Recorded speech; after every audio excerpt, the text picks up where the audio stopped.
Up, faithful? We are here. We are live. It's Victory Monday. Victory Monday. It's a bittersweet Victory Monday, but nonetheless, it's Victory Monday. I hope everybody is having a great day.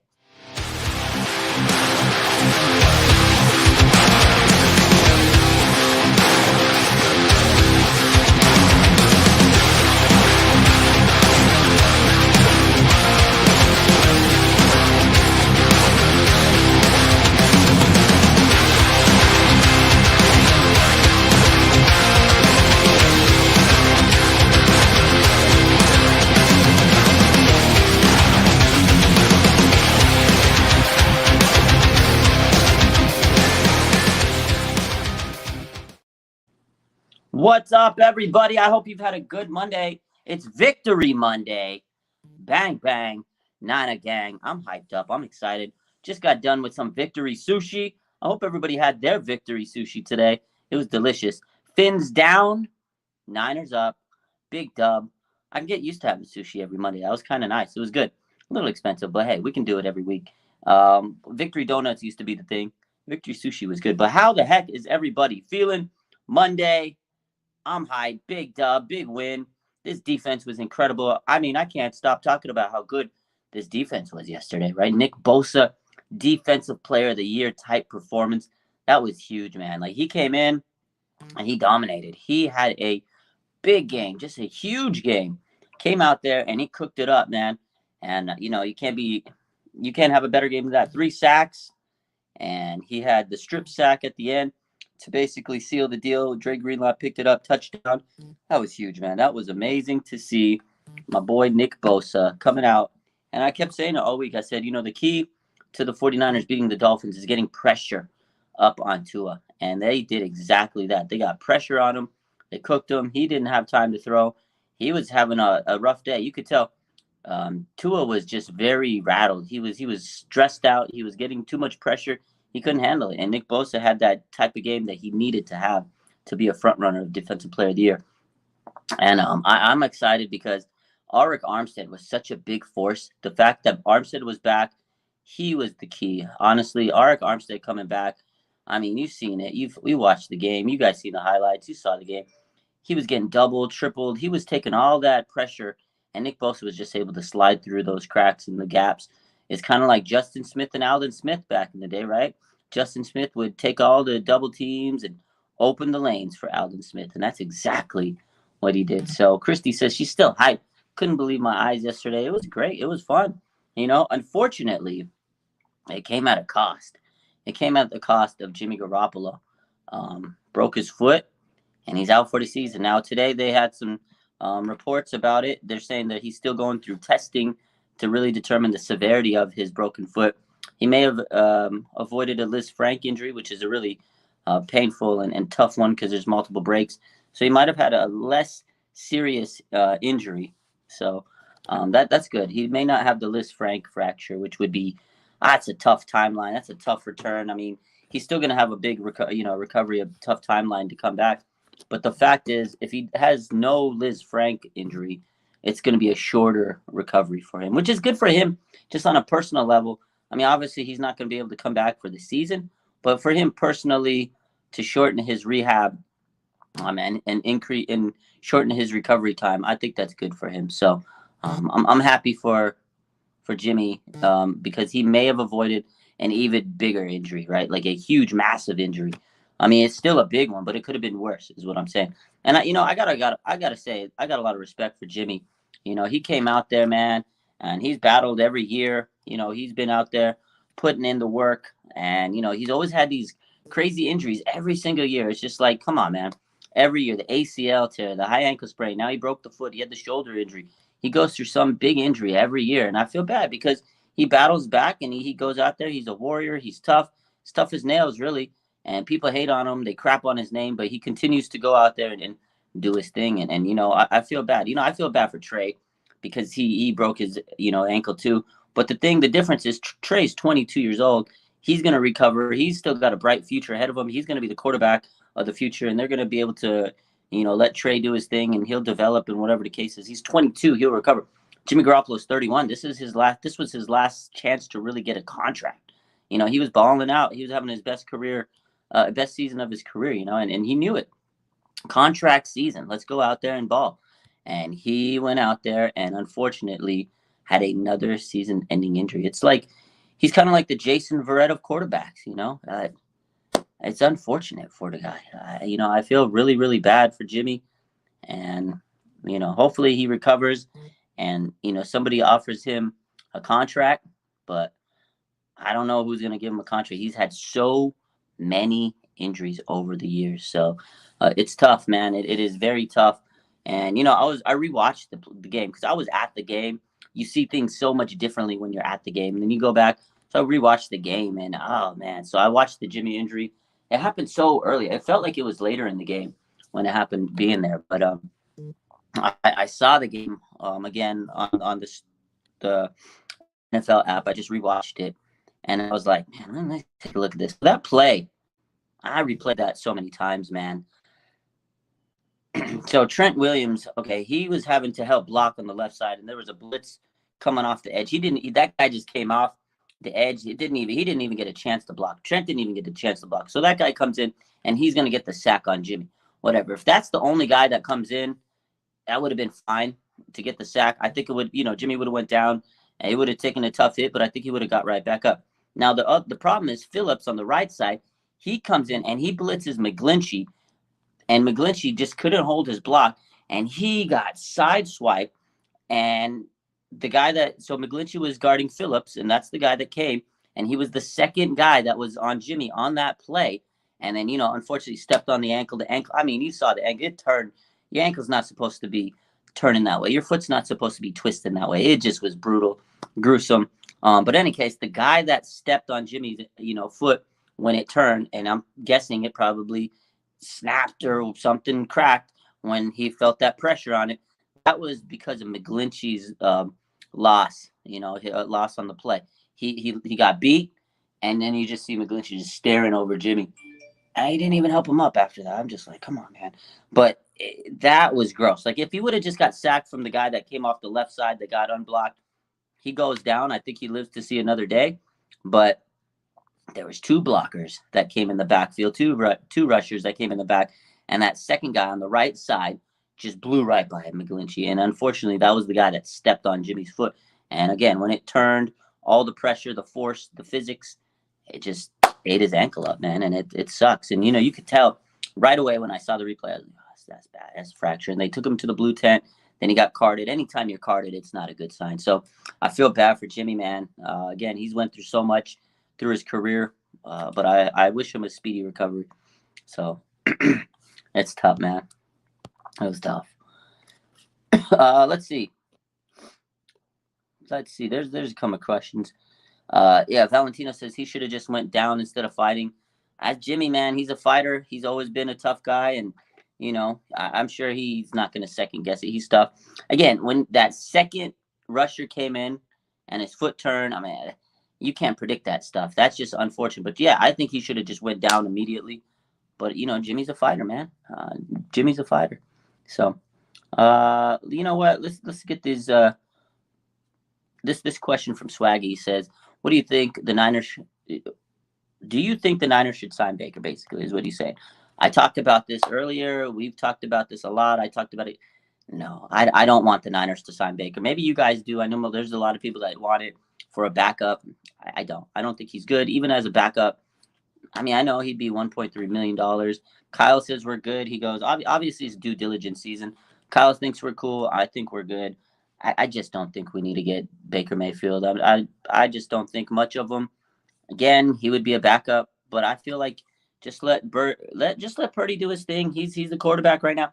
We're at the third quarterback of the season. Like, you don't expect these types of things to happen. You have your first quarterback go down, broken ankle. You have your second quarterback go down, he breaks his foot. It's just crazy. It's a roller coaster. Like, it's unfortunate that these things happen, but I think you just, at this point, let Purdy be the guy. The team is rallying him around him. They love the guy, and they're gonna give him all the respect in the world. They have his back, just like you guys seen the videos. Dre Greenlaw's like, "We got your back. Keep slinging that, Purdy." Fred Warner after the game told him, He plays against this defense. He's going to be all right. Nick Bosa talking about he got that dog in him. This defense loves him. This team loves him. They've been through adversity so many times. They're going to ride with who they came with. I know Baker was a former first-round pick, and I get it, all that stuff. He'd be a decent backup. People say he's better than Josh Johnson. Josh Johnson's not there to play. He's not there to start. He's just there to be a mentor. They need a veteran third-string quarterback. That's all he's there for. If Brock Purdy goes down, your season is in shambles because that's your third quarterback that goes down. You're not even supposed to lose your first quarterback. You're not supposed to lose your second quarterback. We're on the third quarterback, literally the third quarterback of the season. So, yeah, that's what I think. I don't think we should get Baker Mayfield. I mean, again, some people might think it's cool. Go get him. I don't. But that's me. Maybe I'm wrong. Maybe I'm absolutely wrong. And maybe Kyle Shanahan can turn this guy's career around. Maybe he can turn his career around. I don't think so. I don't know. To me, he's the next John. He's basically Johnny Manziel. I don't know. Anyway, you know what? Let's get to these injuries that happened today, and then I want to kind of go over this game again. Yesterday's game. There's a lot to talk about. I know we got a Monday Night Football game tonight too. So let's talk about some of these injuries. So the first one that came about, Hassan Ridgeway, defensive lineman. He has a pec strain, and he's going to be out 6 to 8 weeks. That's unfortunate. That's a tough break. Hassan Ridgeway, he's been a very serviceable defensive lineman. We get Arik Armstead back, and now Hassan Ridgeway is out. Pec strain, 6 to 8 weeks. That's kind of unfortunate because I feel Ridgeway's played pretty good. He held his own. He stepped in pretty solid for Armstead, but obviously Armstead's the guy, the better guy. But you need depth on that line. You don't want him, you don't want to overwork him right now. He's just coming off injury, but it is what it is. 6 to 8 weeks. He'll be back later in the season in the playoffs. Kevin Givens will have to step up, and maybe they get Javon Kinlaw back in a couple weeks. I don't know. Hopefully we do. We'll see. But yeah, Ridgeway, pec strain. It's unfortunate. Nick Bosa has some hamstring irritation, and they're going to manage him through the week. That's what Kyle Shanahan said. So that's a little something to kind of keep an eye on, a little developing story. Nick Bosa last night dominated. He's probably going to be the NFC Defensive Player of the Week. That's my prediction. He crushed it. He had 3 sacks, and he just was all over the place. But he did leave the game with the hamstring irritation. Last week, Christian McCaffrey had knee irritation, and they managed him. They were very cautious, and they took it easy with him, and he came back and he played. So I hope the same goes on with Bosa. We need him. We can't afford to lose Nick Bosa, but you got to be careful. You got to be safe. He just had a huge game. I hope Nick Bosa is okay and he doesn't miss any time. Then you got Tarvarius Moore. He had a knee sprain, and he's going to miss a couple weeks. That's according to Kyle Shanahan. So Tarvarius Moore, backup safety, he did sprain his knee, and he's going to miss a couple weeks. So it's unfortunate there. Depth. You always need depth. End of the day, he's not a starter, so I guess it's okay because you don't want to lose your starters, but it is nice to have depth, and he's been a special teams guy. So you lose a guy that helps you with special teams and whatnot. So, and then Jimmy Garoppolo, we did talk about how the doctors are starting to believe that Garoppolo's foot fracture is not a Liz Frank injury. There's no official word, so they're going to continue to run tests and diagnostics on him. So, again, no Liz Frank injury would be good for his overall recovery. So, we'll see. Jimmy Robinson says, let's go, Brock. He's going to do fine. I agree, man. What's up, 49ers throwback? Jimmy says, don't sign Baker. Come on, I'm on your boat, man. I agree. I don't want him to sign Baker. I honestly think Purdy's going to be good. And I get it. People want Baker as a backup. But if you get Baker as a backup, it's just, I feel like there's just too much drama. The media would be all over it. And the moment Brock plays bad, he's a rookie. He's going to have some ups and downs. The media would be like, oh, you got to put in Baker. You got to put in Baker. He's the former first rounder. Well, the Niners put in Baker. There's too much media nonsense as it is. Controversy. We don't need it. And you got a 22-year-old rookie. Brock Purdy's a young man. He does not need all this outside noise. At this point, just let him go out there and do his thing. And again, if Brock Purdy gets hurt, your third quarterback of the season goes down. That's just the Lord. That's just the world telling you, you guys are cursed this year. Come on, man. That's unfortunate. And maybe Baker will still be available. Really don't think there's going to be a lot of teams that scour the waiver wire to get Baker Mayfield. I really don't. We'll see what happens tomorrow when he clears. I really don't think there's going to be a lot of teams I go crazy for him. So we'll see. Again, we'll see what happens. Maybe I'm wrong, but any case, again, it was a big dub last night. I'm excited. Defense was amazing, man. Nick Bosa again, defensive player of the week type game. He's the reigning defensive player of the month. I mean, he came out and he just went crazy. He had like 7 pressures. He had 3 sacks. He had the strip sack. It was a ferocious game from Nick Bosa. I mean, he came out and cooked Tua. I mean, that was amazing to see. I was there, and I mean, Tua was rowdy. You could tell he was so stressed. He couldn't get his passes out, and everybody was talking about how the secondary is going to get washed and cooked by the Dolphins because they got Tua and this and that. And you know what? 49ers secondary held their own. They had 3 interceptions. Diamondor Lenore had a nice pick. Jimmy Ward had a pick. Fred Warner had a pick later in the game. They were all over him, and it's because of the defensive pressure. And I'll tell you what, Arik Armstead, and I said this before, he's going to be such a key. He's going to help Bosa. And he was getting so many double teams and triple teams, and Bosa was just coming through. And Armstead's return was big. He helped that Jimmy Ward interception. If you really watched it, he got the pressure, and Tua just had to throw it up. Then Jimmy Ward dives like Superman. Amazing play. And that, again, defensive pressure set the tone, and it helped the secondary, and you got to give these guys credit. Obviously, the Dolphins are good offense, and they were going to get the ball down the field, and they were going to have their moments. But for the most part, the Dolphins, they got held in check, man. The Niners were really playing them tough. And, again, they capitalized on the turnovers. And then you had the Niners. The offense wasn't perfect, but they moved the ball well enough.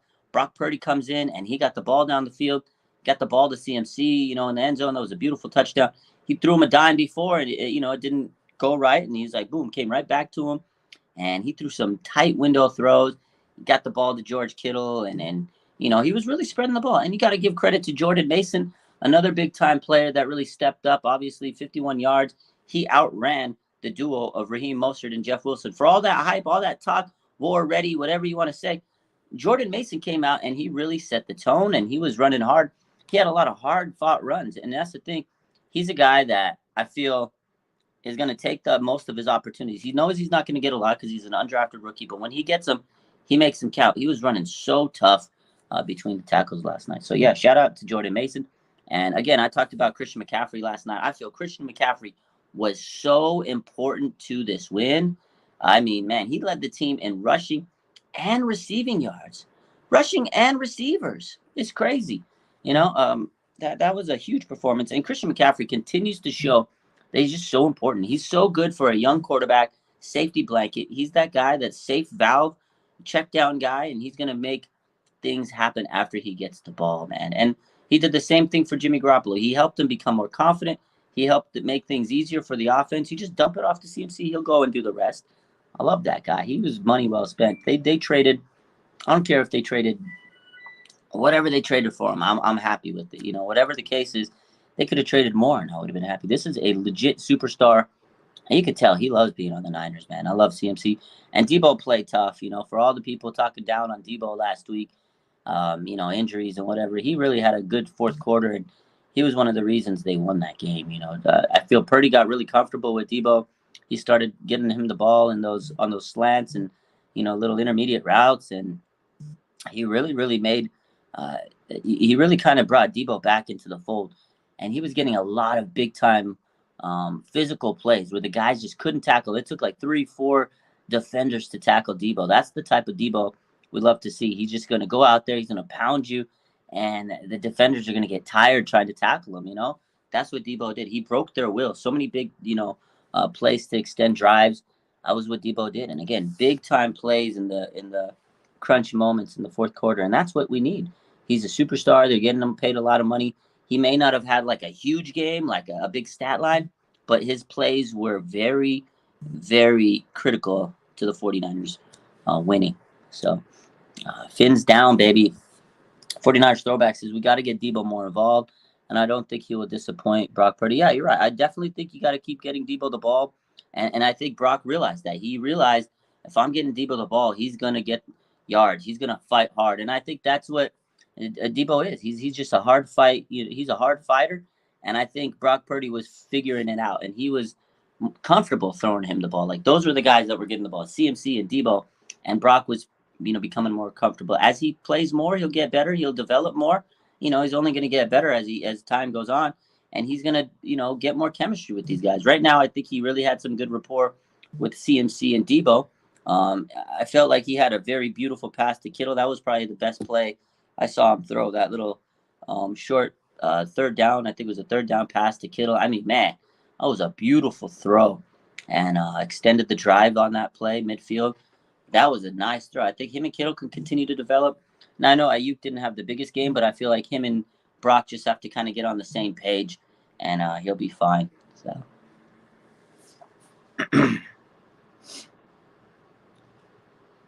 There we go. Pro Bowl voter for Greenlaw. There we go. That's what I like to see. Go make sure you go Pro Bowl vote for these 49ers. And now I hope we're not playing in the Pro Bowl. I hope we're playing in a different bowl, Super Bowl. But just in case, make sure you go vote for these 49ers. There's a lot of people that deserve, especially Dre Greenlaw. You're right, man. Dre Greenlaw has played so incredible. Like, he doesn't get enough credit. Like, I know Bosa was a big reason for this win. I know Fred Warner was a big reason, and you just gotta give Dre Greenlaw his flowers. This guy has been so good ever since he signed that contract extension. This guy's been cooking. Week 2, I remember that game against Seattle. It was weird because, 49ers win. Trey Lance is out. I'm in shambles. And then, boom, breaking news. They re-extended Dre Greenlaw. I was like, what the hell's going on? And the crazy thing about it is he has played just so phenomenal this year. I know the first game of the year, he got a lot of penalties, and it was kind of like, what are you doing, Dre? But he just plays so aggressive. He plays so hard. He plays so physical, and he just goes out there. He's trying to suplex everybody. This man's trying to suplex everybody. I tell you, man, I love Dre Greenlaw. He's such a beast, man. I'm happy with this linebacking core. Fred Warner and Dre Greenlaw. Fred Warner, man, he doesn't get enough respect either. It's crazy around the league, I feel sometimes, but he's out there playing high level. I think Dre's definitely having his best season of his career, and Fred Warner, I feel like he's having the best season of his career. Like, these guys are just playing at a monster level. Those two guys are just going crazy, man. Just going crazy. Shades, what's up, man? Shardaw, he says, been saying this for a while. Our DB group is very ordinary. The loss of E-Man hurt us. Yeah, we've definitely been talking about E-Man over the last couple weeks since he went down. Emmanuel Mosley was, to me, and I said this so many times, that was the biggest injury of the season. Now, we'll see how big this injury of Jimmy is. We don't know how Purdy's going to, play. This defense is great. They could carry quarterbacks here and there, so we'll see. But so far, Emmanuel Mosley, man, that to me was the most devastating injury. Because, I got respect for Lenore. He's making plays. He steps up. He's learning and developing. Mooney's been good. But they literally had 2 lockdown cornerbacks before, and now you don't. And Mosley was in a contract year. He was balling, man. This guy was Pro Bowls type year, and an ACL tear.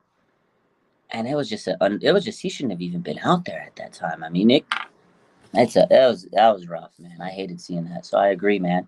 I 100% agree. And then the secondary played good last night, but again, it was all because of this D-line pressure, and that is the key for the 49ers. If they can continue to get pressure up front like they did yesterday, it's going to help their whole defense. It's going to really help the secondary, play a lot looser and not as stressed, not on their heels. It's still going to be tough. You're still going to have some tough matchups. Like Tyreek Hill, he got his yesterday a couple of times. He had some big plays. They're going to be a bend but don't break it sometimes. Trent Sherfield, the first play of the game, I couldn't believe it. Trent Sherfield, first play of the game, Tua drops a dime, and I'm like, what is going on? Oh, my God.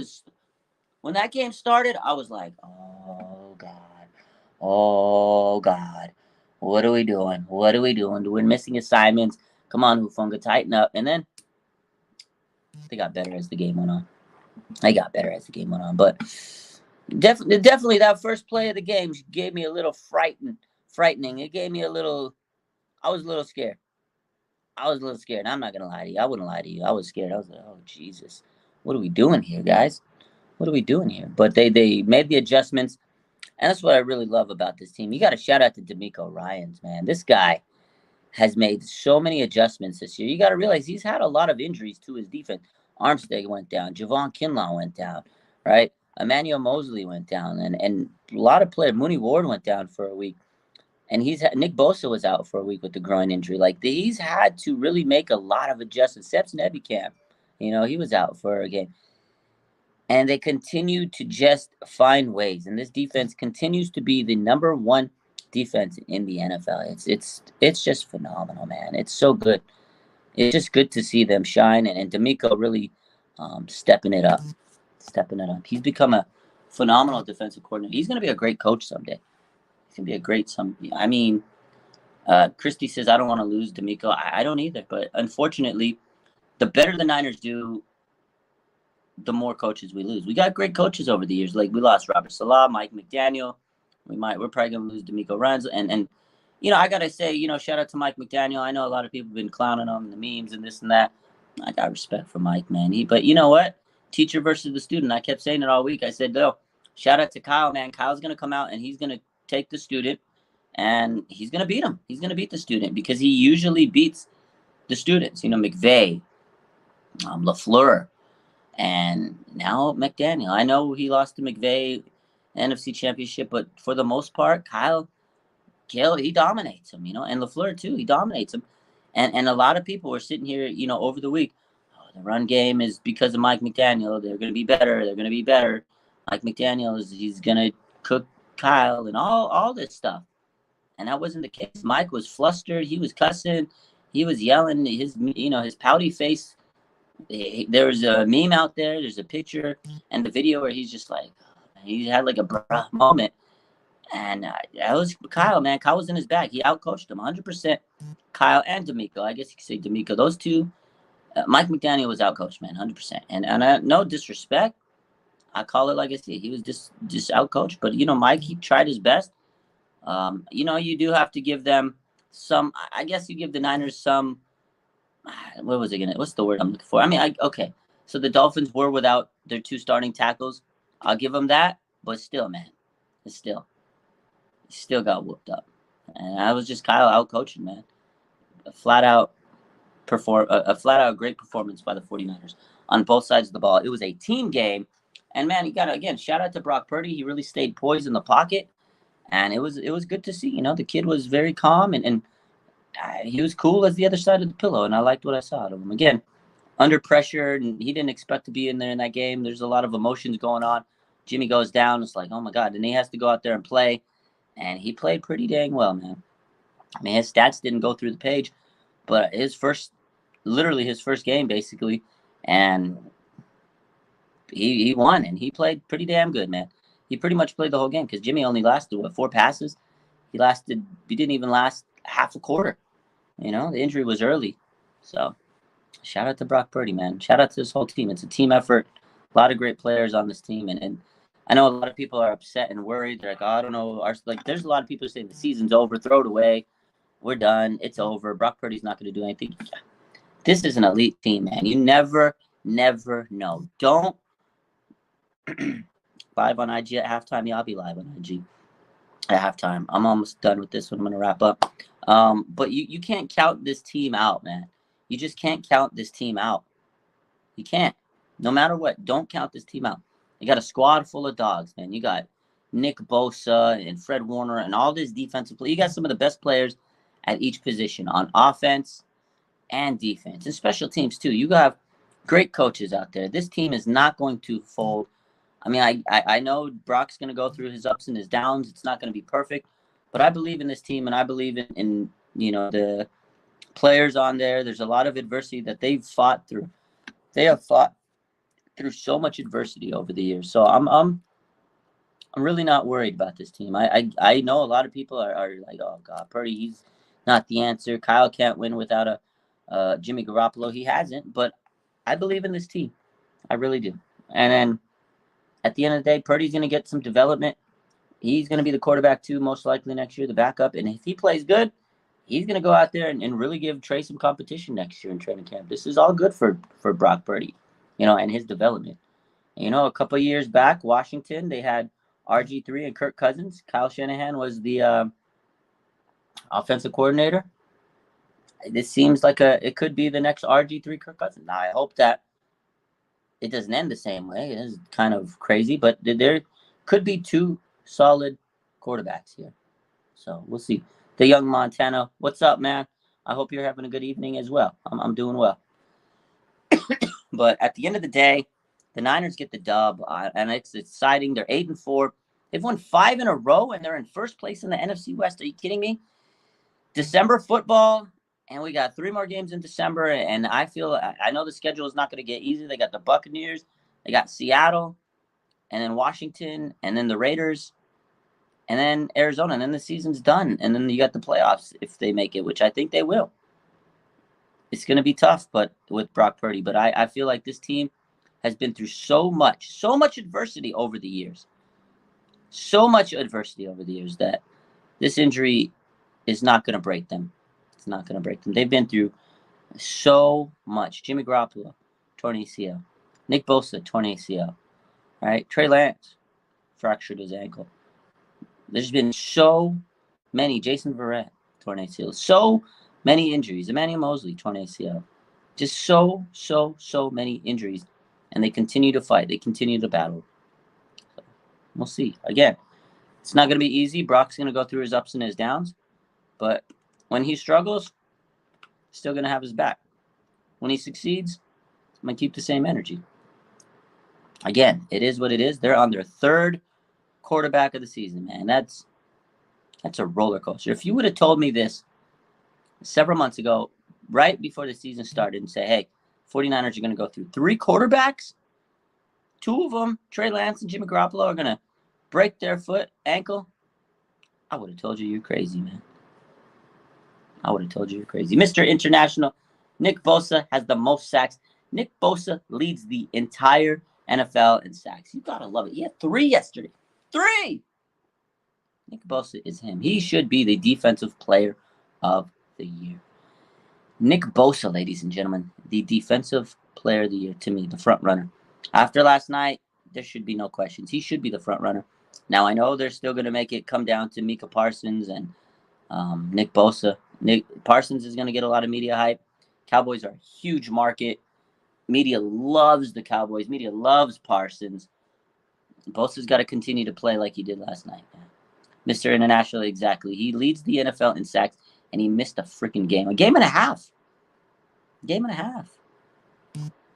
Showboat says MVP Bosa. Bosa was the MVP of the game for sure, 100%. My prediction is Nick Bosa will be the NFC Player of the Week, Defensive Player of the Week. Nick Bosa will be the Defensive Player of the Week this week for the NFC. That's what I mean. There's no way he's not. Who played better on defense yesterday, the NFC? You tell me. There's no way. There's no way in my mind that anybody had a better week than Nick Bosa. He's going to be NFC Player of the Month, and he's going to follow it up by NFC Player of the Week for the first week of December. That's crazy. Imagine he goes NFC Defensive Player of the Month back-to-back. If he does that, he for sure will be Defensive Player of the Year. Can you imagine if he goes back-to-back months, Defensive Player of the Month? What a king, man. Nick Bosa is a beast. Absolute beast, man. Klars, Nick Bosa surpasses that this year. Yeah, Niner sack record. He could. Nick Bosa might mess around and get the actual NFL sack record. He might get 22 and a half sacks. It's close. He's going for 20. Try to get to 20. He might get 22. I tell you what, man, Nick Bosa has been just going crazy. And now Arik Armstead's back. That is going to help him so much. I'm telling you, it already did yesterday. I mean, Armstead, I don't want to beat a dead horse, but Armstead to me was just such a critical return. And not a lot of people see, because you see this is the thing. People look at the box score. There's a lot of box score watchers. People just don't watch the game for the minor stuff. And if you just look at the box score and you casually watch the game, you don't notice Armstead because he didn't put his stats on the board, right? Oh, he only had 2 tackles. He didn't get any sacks. You see that stuff, you're like, oh, Armstead didn't do anything. And that's what most people think. Oh, he didn't do anything. He didn't get sacked. If you watch the game and you watch the highlights and you see how things develop, if it wasn't for Arik Armstead, Nick Bosa doesn't have 3 sacks. Bottom line. If it wasn't for Arik Armstead, Jimmy Ward doesn't get that interception. It's just how it is. The guy's a beast, man. So, yeah, Aldon Smith, my man, as the NFL or the 49ers record for sacks. The guy was a beast, man. That Aldon Smith and Justin Smith were crazy together. They were crazy together. And that's how I feel like Nick Bosa and Ark Armstead are. It's very similar. That duo is crazy. Crazy. I love it, man. So, yeah, Aldon Smith had 19 and a half sacks in 2012. 19 and a half.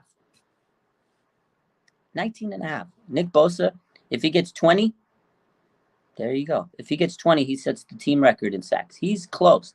He has 14 and a half sacks. He needs 6 more sacks. They got, what, 5 games? I think he could do it. Nick Bosa might set the NFL record. He's close to setting the NFL record in sacks. We'll see, man. I don't know. As long as Armstead's there, it's possible. Shade says, I remember when Dana Stubblefield once had 5 sacks. Dude, Dana Stubblefield was a beast, too. He had 5 sacks. Didn't Aldon Smith have like 5 or 4 that against the Steelers that year? A game against the Steelers, and he just like cooked them up. Ben Roethlisberger was having a long night. And then he had the Chicago game. That's the one.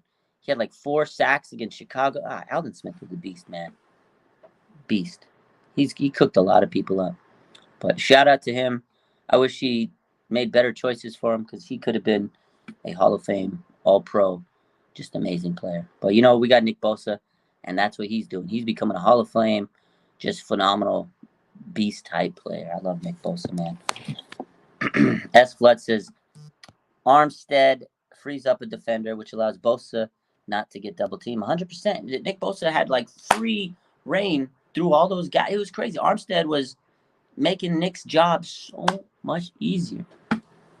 Man, it's nice. It was nice. This defense was phenomenal. Again, the little role players making big plays. Even Drake Jackson made some nice plays, man. I like what I saw at Drake Jackson. If we get Kinlaw back and gets limited, but key reps, then the front line should be able to feast Bosa, Armstead, Kinlaw. Yeah, Kinlaw would definitely be a icing on the cake. I mean, he doesn't even need to play 100% of the snap, just a little bit. Clark says, is Jimmy done after this year? Expect the Brady rumors to whirl up. Yeah, there's going to be you know what? This whole offseason is going to be rumor season. That's how it is, smoke season. We're going to get Lamar Jackson rumors, Aaron Rodgers rumors, Tom Brady rumors. I already know it. We're going to get rumors of every single quarterback that's out there on the market. Lamar, Brady, Aaron Rodgers. I'm already going to tell you, those rumors are all going to be swirling.